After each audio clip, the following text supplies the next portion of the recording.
Ingeniero, hay una gran preocupación ahora mismo del pueblo. Y yo decía ayer, desde que yo era niño, que hace mucho tiempo, aquí ningún gobierno ha resuelto el problema energético de la electricidad, del servicio en las casas.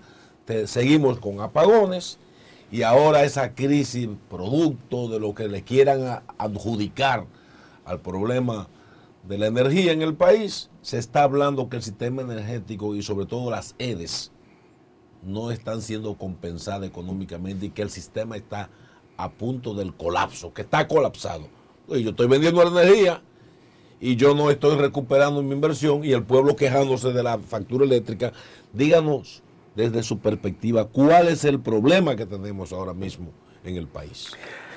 Mira, el problema que tenemos básicamente es el mismo problema que hemos tenido por los últimos 20, 30 años en el sector eléctrico. O sea, las distribuidoras, que son las cajas del sector eléctrico, que es a través de ellas que se reciben los ingresos, pues están de mal en peor. O sea, se recibieron mal en esta gestión, porque se recibieron en situaciones de altas pérdidas, pero en estos 26 meses, lejos de mejorar, la gestión lo que ha ido empeorando, las pérdidas han aumentado, y para que tengan una idea, por ejemplo, según los datos que publica el mismo Ministerio de Energía y Minas, en lo que se llama Informe de Desempeño del Sector Eléctrico, que se publica periódicamente, pero que se hace una publicación mes a mes, tenemos que en diciembre del 2021 las pérdidas totales de la distribuidora era un 28% y en julio era un 40%, que es el último dato publicado. Pero no solamente ese dato. Si bien es cierto, cuando esta administración tomó posesión el 16 de agosto, la cantidad de empleados que había en la distribuidora superaba los 8.000 empleados, cuando deberían tener 1.800, según un estudio de la empresa chilena INECON del año 2016, que es sobre la tarifa técnica que debe aplicarse en el sector eléctrico.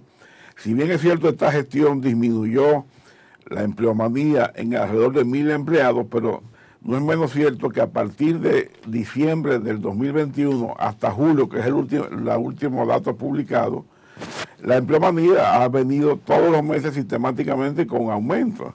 Y tenemos que, según las cifras oficiales, en octubre del 2021 habían 7.500 empleados, cuando deberían tener 1.800. O sea, ya teníamos más de cuatro veces lo que recomendaba ese estudio INECON. Y en julio del 2022 ya andamos por 7.820. Y aquí yo quiero destacar que este incremento de empleomanía no ocurre bajo la gestión de los nuevos incumbentes de la distribuidora del Consejo Unificado, que es Manuel Lara, su presidente, y Manuel Bonilla, su vicepresidente ejecutivo, sino que ese incremento de 320 empleados, que uno dirá, bueno, no es significativo, pero no deja de ser un tema moral, porque si usted es una empresa quebrada, donde el 75% donde lo que usted cobra apenas le da para cubrir el 75% de la energía que se le compra a los generadores, significa que lo que da el gobierno es para cubrir el 25% restante, más todos los gastos de la nómina y los gastos corrientes que tiene la distribuidora, más las inversiones. Entonces, ¿cómo usted, que tiene más de 4 veces la empleomanía, usted sigue aumentando esa empleomanía? Ahora, ¿eso cuándo se produce? En la gestión pasada del Consejo Unificado de la Distribuidora, que la presidía el ministro de Energía y Minas, y el vicepresidente ejecutivo era, a su vez, administrador de este, y hoy ocupa la función de superintendente de electricidad.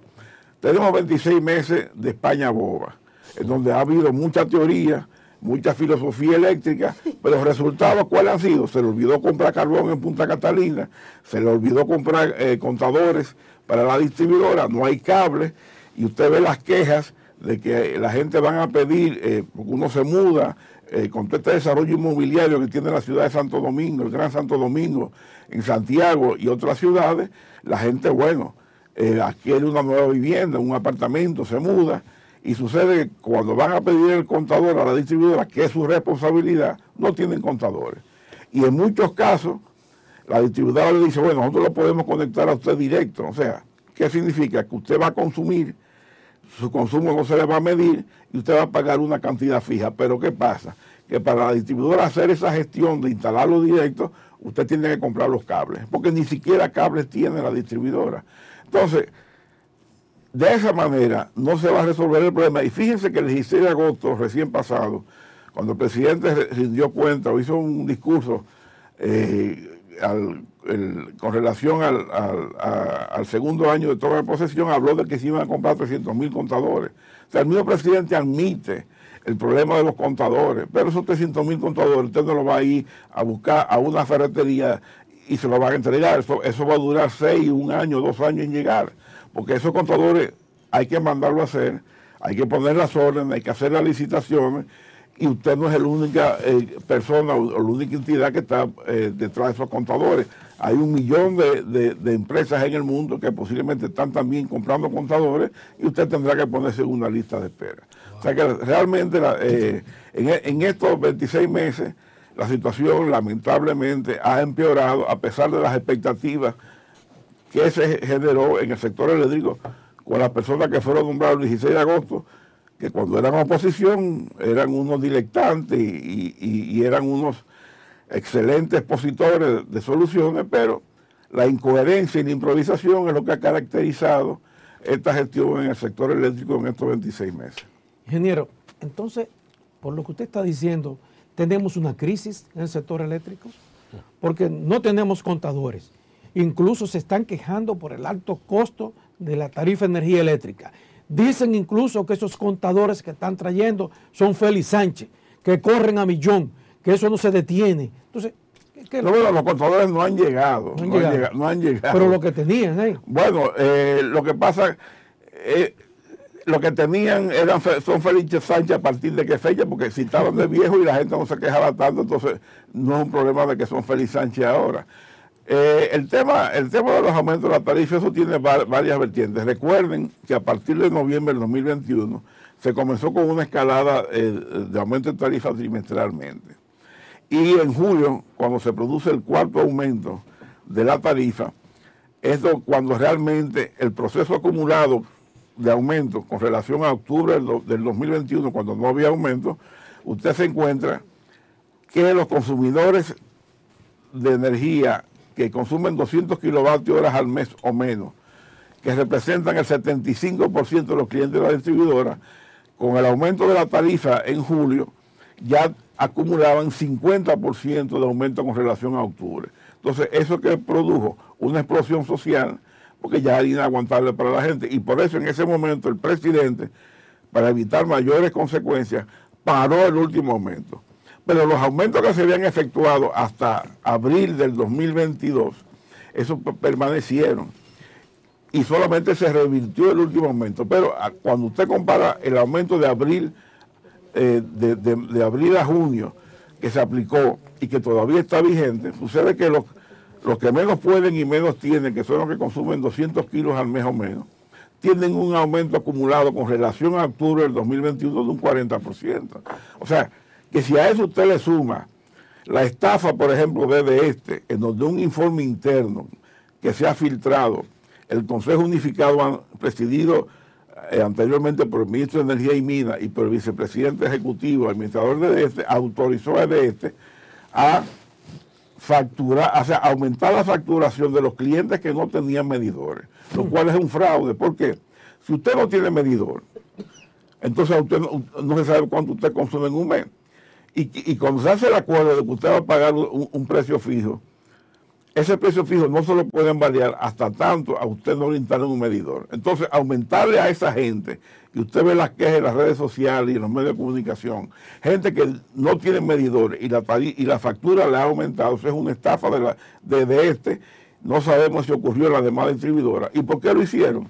Porque que es la peor distribuidora del sector eléctrico, con pérdidas sobre alrededor del 54%, para ellos tratar de mejorar los índices de gestión, entonces autorizaron esa estafa a los clientes y en gran parte eso es lo que está generando las quejas de los consumidores. Pero además, recientemente yo escuché al director de Protecon, que es un organismo adscrito a la Superintendencia de Electricidad que maneja todas las reclamaciones de los clientes de la distribuidora, donde él decía que en este año, a julio de este año, el 60% de las reclamaciones que recibe Protecon de los clientes por sobrefacturación de la distribuidora, Protecon falla a favor de los clientes. ¿Qué significa eso? Que Protecon está ratificando que en la distribuidora hay un problema de gestión, hay un problema con la facturación a los clientes, están sobrefacturando, están cometiendo errores, o sea, indelicadeza, por no llamarlo de otra manera. Entonces, por eso usted ve toda esta queja y todo este desorden que hay. Así es. Otras de las inquietudes que tengo es que detrás del sector energético tenemos a Celso Maranzini, quien es la cabeza de este sector. Y ahí mismo también quería preguntarle, con relación a Punta Catalina, supuestamente venía a resolver el problema energético, con bombos y platillos esto se presentó. Sin embargo, el PRM siempre denunciaba que detrás de Punta Catalina hay un tema de corrupción, entre otras cosas, pero todavía está a la altura que no tenemos ni siquiera una auditoría de Punta Catalina emitida por las actuales autoridades. Entonces, como que se están contradiciendo en decir que Punta Catalina es malo, pero no pueden salir de Punta Catalina, pero tampoco tenemos una auditoría de cuánto se le costó por fin al Estado. Mira, Celso Maranzini no es el jefe del sector eléctrico. El jefe del sector eléctrico hasta hace poco, por decreto, o sea, por nombramiento del Poder Ejecutivo, era Antonio Almonte. ¿Por qué? Porque Antonio Almonte ha sido el único funcionario del sector eléctrico en donde mediante decreto el presidente, el Poder Ejecutivo, le entregó el control absoluto del sector eléctrico. Porque usted toma, por ejemplo, desde la capitalización, Radamés Segura, César Sánchez, Radamés Segura, Celso Maranzini, Rubén Bichara, ellos eran exclusivamente administradores de la CDE. Pero obviamente por su liderazgo, ellos asumían el liderazgo del sector eléctrico público, pero su nombramiento era exclusivamente administrador de CD. Ahora, ¿qué hizo el presidente Abinader con Antonio Almonte? Por decreto, ministro de Energía y Minas. Por decreto, presidente del Consejo Unificado de la Distribuidora. Jefe de la CDE y jefe de Punta Catalina. O sea, el presidente le entregó a Antonio Almonte el control de la jefatura del sector eléctrico. Obviamente hay un gabinete eléctrico donde Celso Maranzini es no sé si sigue ejerciendo esas funciones, es el director ejecutivo, pero el que institucionalmente ostentaba la jefatura del sector eléctrico era Antonio Almonte por todos esos nombramientos que le dio el presidente. Ahora, como dice el refrán, el poder se ejerce o se pierde. Lamentablemente, no ejerció el liderazgo que todos esperábamos que él ejerciera, y ustedes ven cómo el mismo presidente le ha ido quitando todas las funciones del sector eléctrico operativas.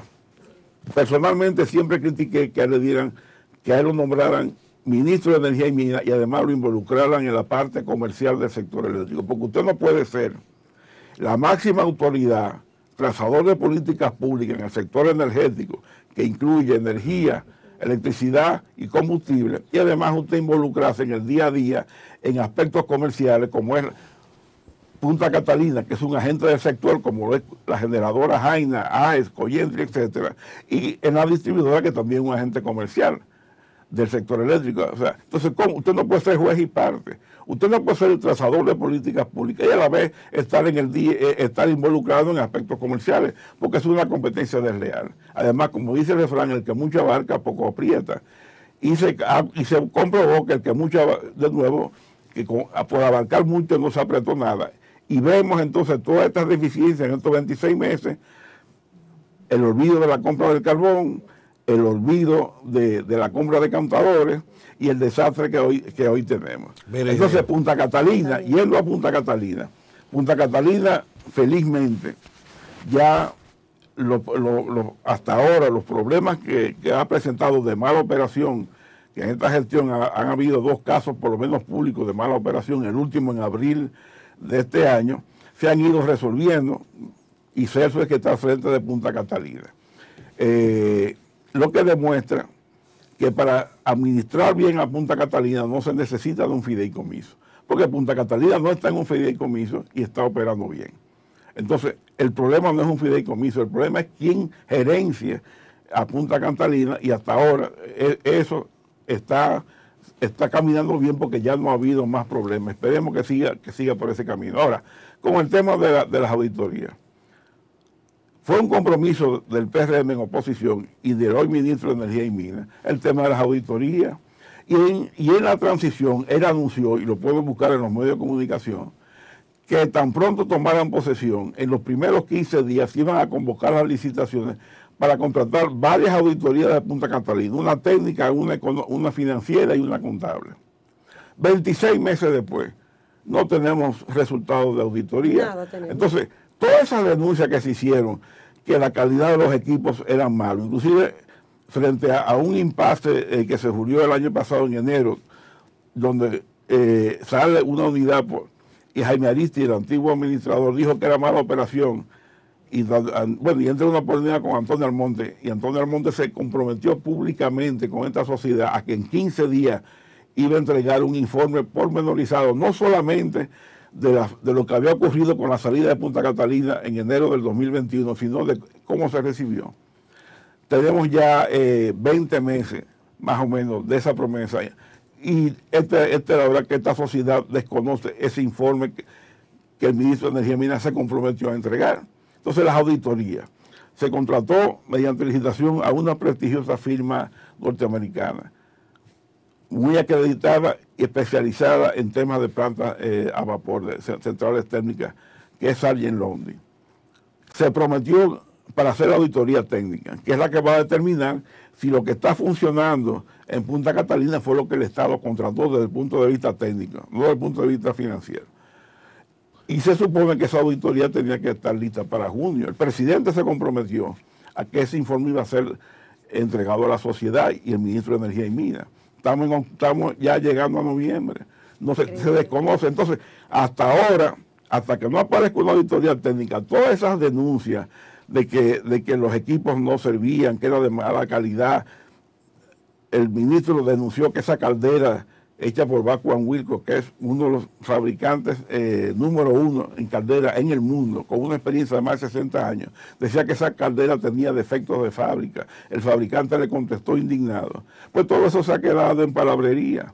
Entonces, ¿por qué la auditoría no la hacen pública, no la terminan? No lo sé. ¿Por qué la auditoría financiera no concluye y no la hacen pública? No lo sé. Entonces, mientras tanto, todo lo que se denunció en oposición, hasta que no se presenten auditorías, quedan en denuncias políticas. Mire, ingeniero, o sea, cada día me convenzo más que en este país la capacidad de asombro se ha perdido, porque si de la energía eléctrica depende la mayor cantidad de producción de un país, y ante esta especie de colapso general, el gobierno está en reelección, como dándole de lado a este problema, ¿no será que esta crisis creada ha sido intencional porque habrá algún grupo interesado en quedarse con esto? Porque yo no quiero creer que este gobierno esté detrás de que esa crisis sea creciente y no que se resuelva. De verdad se lo digo. No, yo no creo que esto sea intencional. Esto ha habido simplemente un problema de gestión, un problema de planificación que no ha habido, y un problema de negligencia y de improvisación. Porque cuando el insumo de Punta Catalina para producir electricidad, ¿cuál es? El carbón. Y a usted se le olvida comprar carbón y convoca una licitación 6 meses después de lo que debió haber convocado. ¿Cuál fue la consecuencia de haber convocado esa licitación de manera tardía? Que en vez de usted comprar 2 millones de toneladas de carbón para Punta Catalina, que es el consumo de un año, que lo pudo haber comprado a $70 la tonelada o menos, por esa improvisación, esa negligencia, esa dejadez de convocarla 6 meses más tarde, se adquirió carbón a 150, a $200, a $350, $760 la tonelada. Y eso representó, ese descuido, una pérdida para el fisco de más de $200 millones, porque lo que pudimos haber pagado a 60, lo terminamos pagando a 150, a 200, 350. Y si bien es cierto, Punta Catalina transfirió a su precio de venta de energía el incremento del costo del carbón. ¿A dónde fue ese incremento de costo? De la distribuidora, agravando su situación financiera, y eso en parte entonces originó que junto con el aumento de las pérdidas de la distribuidora y los gastos corrientes de la distribuidora que no bajan o bajan relativamente poco, y tú tienes que hoy día, con ese exceso de gasto corriente, la distribuidora se está botando anualmente cerca de $200 millones. Entonces, ¿eso qué hace? Que toda esta situación se empeore. Simplemente lo que ha habido es un problema de gestión y de planificación y de incoherencia. Y por eso no es casual que el presidente, si ustedes ven, y lo que demuestra que el presidente sí está preocupado y quiere resolver el problema, fíjense los nombramientos que ha hecho el presidente en el sector eléctrico en los últimos 6 meses. A la vicepresidenta de la República. Sí, pero vamos esa va a resolver. Pero vamos por partes. Primero, nombraron a Celso Marrancini al frente de Punta Catalina. Con toda la controversia que genera Celso, y de eso yo no quiero tocar, pero ¿qué es Celso Marrancini? Tiene una historia, claro. ¿Pero qué es Celso Marrancini? Es un economista, un administrador de empresas, es un empresario exitoso en el sector privado, es un gerente. Entonces, ¿a quién ponen en Punta Catalina? A un gerente que en el caso de él tiene experiencia en el sector eléctrico porque fue administrador de CDE y además fue presidente del consejo de la CDE, del consejo administrador en el 96-98. Segundo nombramiento, Manuel Lara al frente del Consejo Unificado de la Distribuidora. ¿Quién es Manuel Lara? Manuel Lara es un economista, administrador de empresas, que se ha dedicado su vida al sector empresarial, a dirigir empresas. Aunque tiene una experiencia previa, porque él en el sector eléctrico estatal, porque en el gobierno de Salvador Jorge Blanco, bajo la administración de la sede de mi hermano y maestro Marcelo Jorge, que Dios lo tenga en su gloria, Manuel Lara fue el director administrativo financiero por 4 años. Pero luego se dedicó a su actividad privada, a gerenciar empresas, administrar empresas. Y en el gobierno de Hipólito fue administrador del Banco de Reserva 4 años. Entonces, Manuel Lara no está familiarizado con la estructura y el movimiento del sector eléctrico actual. Pero el presidente lo nombra al frente del Consejo Unificado en lugar del ministro de Energía y Minas. ¿Por qué lo nombra? Porque es un gerente. Tercer nombramiento, Manuel Bonilla, ingeniero civil con una especialidad, una maestría en recursos hidráulicos en la Universidad de Stanford. Manuel Bonilla, su labor profesional la ha repartido entre el ejercicio de su profesión de ingeniero civil, pero además ha sido un gerente, porque trabajó en 2 importantes empresas telefónicas de este país en cargos gerenciales, creo que vicepresidente en las 2. Pero además de eso, Manuel Bonilla fue el primer dominicano que fue presidente de la Barri Dominicana, donde ejerció esa presidencia por 1 año o 2 años, no recuerdo bien. Entonces, Manuel Bonilla no tiene experiencia previa en el sector eléctrico, pero lo nombra vicepresidente ejecutivo de la distribuidora. ¿Por qué el presidente lo nombra? Porque está apuntando su capacidad gerencial. Y fíjense que el presidente, con esos 3 nombramientos que hace, que sustituye personas que se suponía que tenían conocimiento del sector eléctrico, y que esta sociedad confió y creyó en sus capacidades para no resolver el problema en 2 años, porque esto no se resuelve en 2 años, pero por lo menos encaminarlo, y que hoy no tuviéramos en la crisis que tenemos, que el año que viene lo que se avecina es peor. Entonces lo sustituye por quién, por gerentes. La vicepresidenta no está ahí porque la presidenta sepa nada de electricidad. Ella no es técnica, ingeniera. No, pero ella no tiene que ser técnica, porque la vicepresidenta la nombraron al principio del gobierno jefa del Gabinete de Salud, en medio de la crisis del COVID, donde no había vacunas, y esta sociedad, en su gran mayoría, les reconoce a la vicepresidenta las gestiones, el liderazgo que ella ejerció al frente de ese Gabinete de Salud, sin ser profesional de esa área, ni especialista, ni haber tenido experiencia previa. Y este país, a diferencia de la mayoría de los países de América Latina, aquí se consiguió vacuna a tiempo. Aquí el país firmó un contrato de compra de vacunas con AstraZeneca que falló. Y aquí se tuvo la diligencia, la habilidad y la inteligencia de rápidamente conseguir la vacuna china. Y aquí, mientras aquí se vacunaba con la vacuna china, en el resto de América Latina prácticamente no había vacuna. Y aquí no solamente se consiguió la China y la AstraZeneca, sino que se consiguió también la Pfizer. Y si hoy los 10 millones de habitantes no están vacunados, no es porque faltó vacuna, es porque hubo gente que se negó a vacunarse. Entonces, todo ese esfuerzo fue liderado por la vicepresidenta. Entonces, ¿por qué el presidente la nombra jefe del gabinete eléctrico? O apostando a su liderazgo, apostando a su gerencia, ¿para qué? Para que encauce y trate de que ese barco que está a la deriva, porque como dice Séneca, no existe viento favorable para un barco que no sabe a dónde va. Y en el sector eléctrico, lamentablemente, a partir del 16 de agosto, ese barco sin capitán no se sabe a dónde iba. Entonces, ¿a qué viene la vicepresidenta? La vicepresidenta no tiene que saber de transformadores, no. Ella viene a unificar criterios, a que se ejecuten los mandatos, a que se eliminen estas teorías y filosofías de 26 meses que tenemos, donde se ha hablado mucho y se ha hecho poco. Entonces esa es la función y el reto que tiene la vicepresidenta. Liderar el sector eléctrico que está acéfalo, que todo el mundo reconoce que en estos 26 meses ha estado carente de un liderazgo. Y eso nada más hay que verlo en este titular del periódico El Caribe, donde dice que el sector eléctrico ha sido el más ineficiente. Ha sido el más ineficiente este es un medio de comunicación que titula eso. Y además tituló también esto que está aquí. Déjame ver primero de nuevo, que no lo viví. Déjame cuadrarme y enfocar. El sector eléctrico ha sido el más ineficiente del gobierno. Ok, ahí está.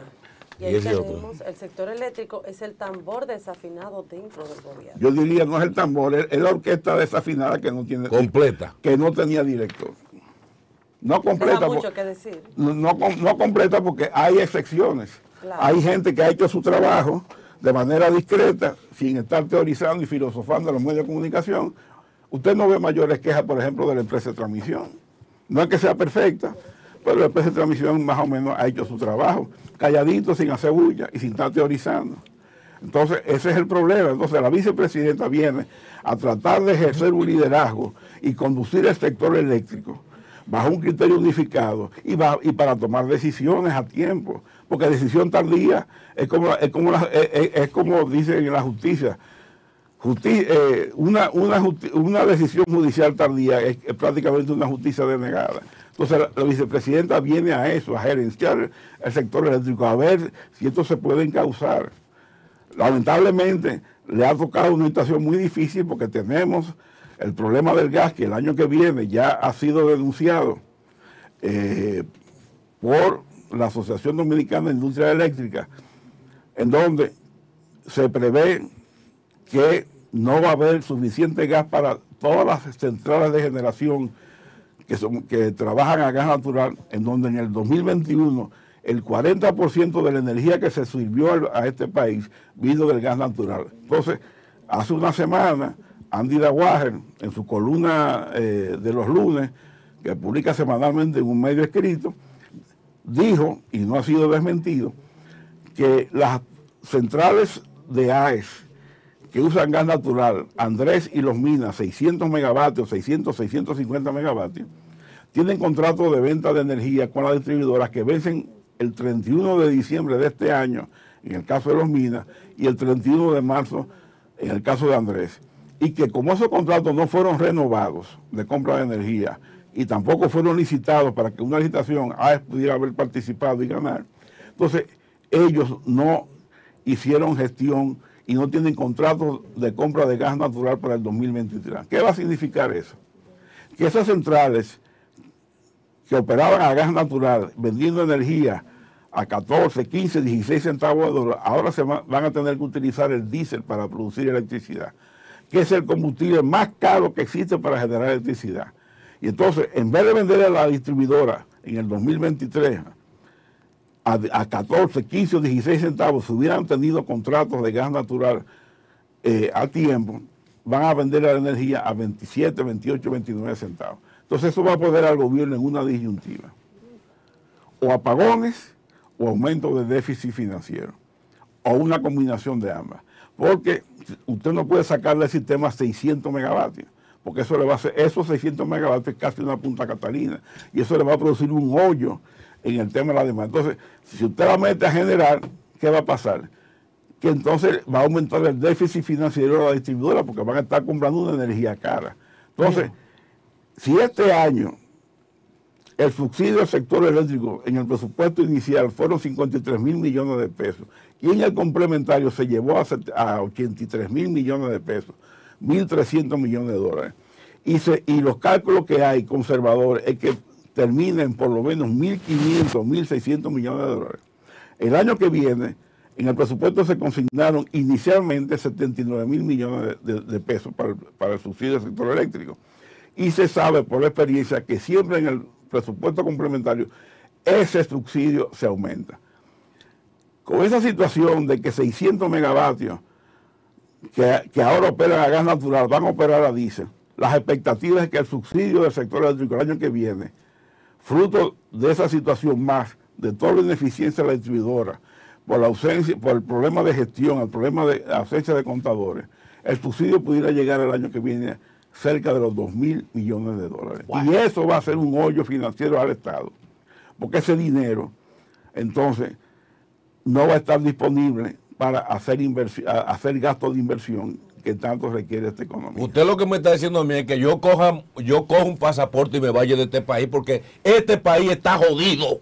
No se va por la falta de planificación. Eso es lo que usted me está diciendo a mí. Bueno, en el sector eléctrico, lamentablemente, no ha habido planificación, sino lo que ha habido es mucha improvisación, mucha teoría y mucha filosofía. Ya, pues recoge y vete. Bueno, ingeniero, sí, gracias por haber estado con nosotros. Adiós, como dice, nos agarre confesión. Aquí viene un blackout en cualquier momento. Aquí, oye, si la gente entendiera lo que usted acaba de informarle a este país, es para que estemos rezando, porque aquí puede venir un blackout completo y el sector industrial irse al caray. Bueno, déjeme decirle algo y a robarle 5 minutos para dar este dato. En abril, cuando se produce la mala operación de Punta Catalina, el gobierno, el Ministerio de Energía y Minas da una rueda de prensa y da una nota de prensa donde afirma, tratando de echarle la culpa del apagón de abril que se produce por la salida de Punta Catalina por la mala operación, echarle la culpa al gobierno pasado, dice que en el 2018 la CDE recibió un estudio de la empresa Mercados Energéticos Argentina donde recomendaba que había que instalar en el 2021 600 megavatios de una central a gas natural, le hace básicamente una central térmica, y en el 2023 otra central de 600 megavatios térmica. O sea que entre el 21 y el 23 había que el sistema requería que se añadieran 1.200 megavatios de generación térmica. La generación térmica sufre el 80% de la energía que consume este país. Y la generación térmica es la que mueve la economía mundial. Y salvo los países como los nórdicos de Europa, Noruega, Finlandia, Dinamarca, Suecia, donde el 95% de su generación es hidroeléctrica, o Brasil, el resto de los países se mueven por la energía térmica, no por energía renovable de solar y eólica. Ahora, ¿qué pasa? Que este gobierno admite, el ministro de Energía y Minas, en esa declaración pública, cuando llegue el 16 de agosto, está consciente de ese informe y de las recomendaciones. Y en lugar de acoger esas recomendaciones, porque si bien es cierto, el gobierno pasado se descuidó, pero ya usted no puede seguir echando la culpa al gobierno pasado, porque usted ya asumió el control y tenía que actuar. En vez de convocar una licitación los primeros 15 días o el primer mes de tomar de posesión para garantizar que esos 1.200 megavatios entraran entre el 21, final 22 y el 23, 24, ¿qué hicieron? Que 15 meses después, en diciembre, convocan una licitación de urgencia para contratar 400 megavatios. De esos 400 megavatios, solamente hasta ahora hay 200 seguros, que pusieron al presidente a decir que iban a entrar entre junio y septiembre de este año. O sea que en junio iba a comenzar a entrar paulatinamente esos 400 megavatios. Y hoy terminamos octubre. Prácticamente esta semana se termina octubre y no hay un vatio que haya entrado. Ingeniero, va a tener que volver. Ya déjeme terminar con esto. Que volver usted para acá. Había que instalar 1.200 megavatios térmicos, según dice el mercado energético. Y apenas se van a instalar 200 o 400, en el mejor escenario. ¿Qué significa? Que tenemos un déficit de 800 megavatios o de 1.000 megavatios. Y 800 megavatios es más que Punta Catalina. Porque Punta Catalina es 750 y 1.000 megavatios es Punta Catalina y media. Entonces, aparte del problema del gas que tenemos, que no hay un problema de suministro, no un problema de precio, porque el gas tiene dos precios, uno en Estados Unidos y uno en Europa, y en el de Europa es 6 veces mayor. Entonces, también según ese informe del mercado energético, tenemos un problema de déficit de generación, porque debimos haber instalado al 23 1.200 megavatios térmicos y solamente tendremos en el mejor escenario 400. Entonces, si usted tiene 800 megavatios de déficit según ese estudio, lo que se proyecta es apagones.